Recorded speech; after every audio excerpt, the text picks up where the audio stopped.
we asking my Republican friends in Congress and states and cities and counties to stand up for God's sake and help prevent this concerted effort to undermine our election and the sacred right to vote.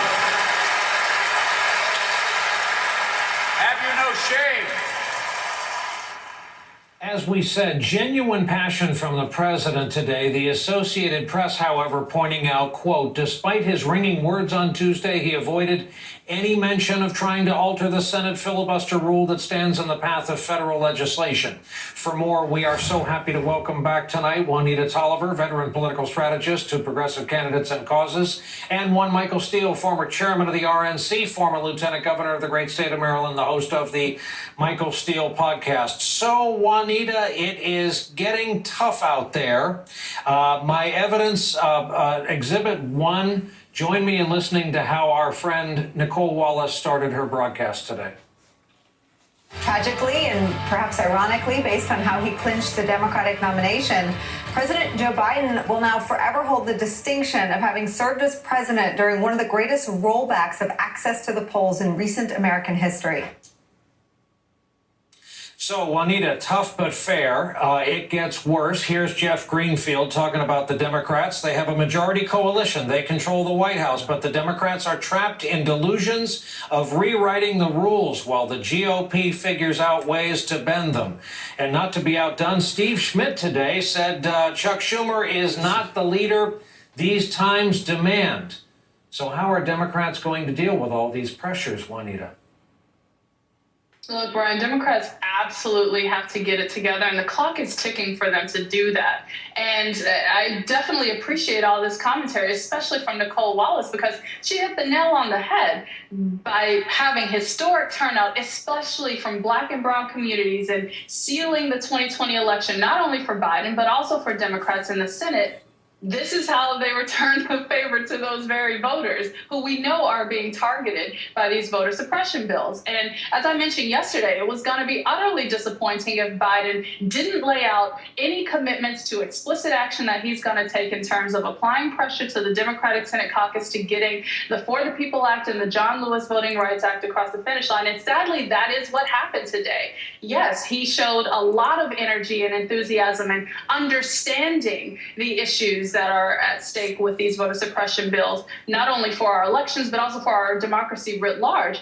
But for all the rhetoric, that failure to lay out an action plan shows that he's not fully committed to doing this in a public way, in a transparent way. And I want to emphasize publicly, because I'm still holding out all hope, Brian, that he and Vice President Harris are working behind the scenes just as hard as they worked on infrastructure to make sure that their caucus falls in line so that these two important pieces of legislation that Texas state legislators are calling for, that activists across the country are calling for, so that they get to his desk and become law. Because this barrage of voter suppression attacks from Republican-led state houses is not going to stop anytime soon.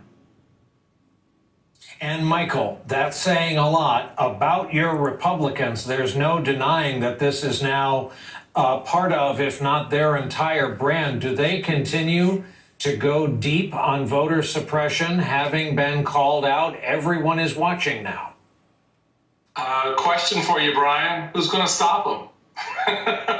There has been, the Republican Party has not paid the price for anything. Look, even losing the presidency in 2020, Republicans look at that and go, well, that really wasn't about us. That was more about Trump. After all, we picked up 11, 12 seats in the House, and we drew to a tie in the Senate.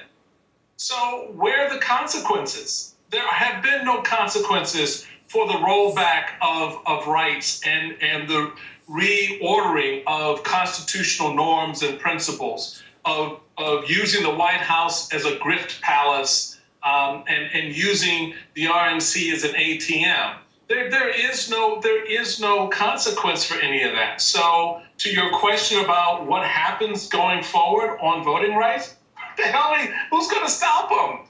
The Democrats? Because the Democrats are pining over nuance and process and policy, as opposed to getting into the nitty-gritty of politics. The problem the president has is he's got no political cover.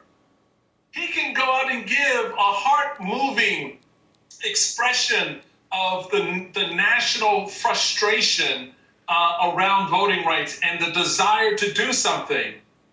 But where's the stick?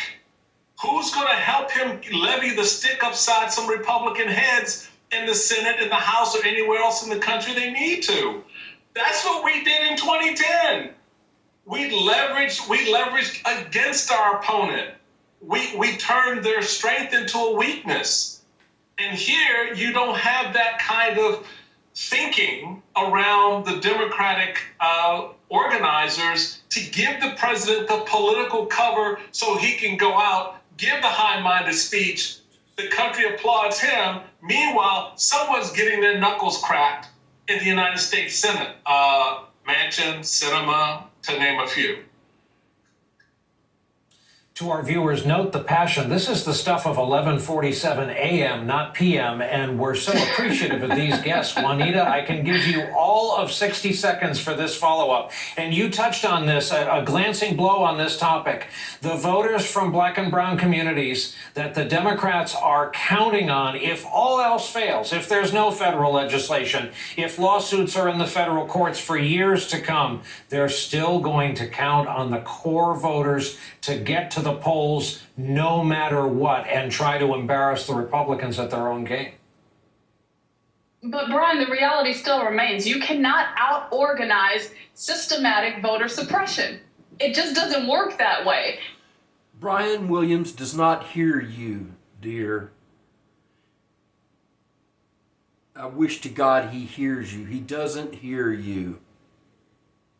And unless Biden fights as hard for these voting communities, these voting blocs, these Black, Latino, API, Indigenous communities, then we're going to be looking at him come 2022 and saying, what have you done for us? How did you solve this problem for us so that our voices were heard and our votes were counted?